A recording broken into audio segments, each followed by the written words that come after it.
الببغاوات يا جماعة هم نجوم عالم الحيوانات الأليفة. دول أذكياء جدا، ألوانهم تجنن، وبصراحة بيعرفوا إزاي يلفتوا الأنظار. من غابات أمريكا الجنوبية المطيرة لحد سهول أفريقيا، الببغاوات موجودة بكل الألوان، أخضر، أحمر، أزرق، أصفر، كل الألوان اللي تتخيلوها. بس اسمعوا دي، الموضوع مش بس شكلهم الحلو، الببغاوات ممكن تقلد الأصوات وتتكلم، وممكن كمان تقلد ضحكتك أو نغمة موبايلك. بعض الأنواع زي الببغاء الرمادي الأفريقي ذكية زي طفل عنده 5 سنين.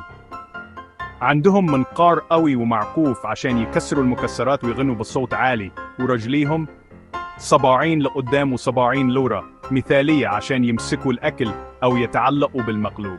الببغاوات كمان اجتماعية جدا، معظمهم بيختار شريك حياة واحد طول عمره، وفي البرية بيحبوا يعيشوا في أسراب كبيرة.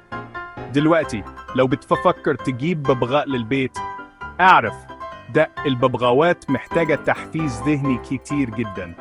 لو مفيش ألعاب كفاية أو اهتمام أو وقت للعب، بيزهقوا وساعات بيبدأوا ينتفوا ريشهم أو يصرخوا من غير توقف.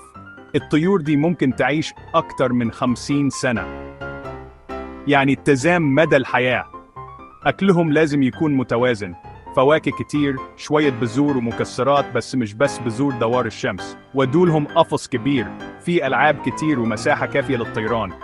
الببغاوات بترتبط بالبشر اللي بيربوها ارتباط عميق، وبيظهروا حبهم بصوتهم ولغة جسمهم. تربية الببغاء محتاجة صبر ووقت، بس لو انت مستعد للتحدي هتحصل على صديق وفي ومضحك لعقود طويلة.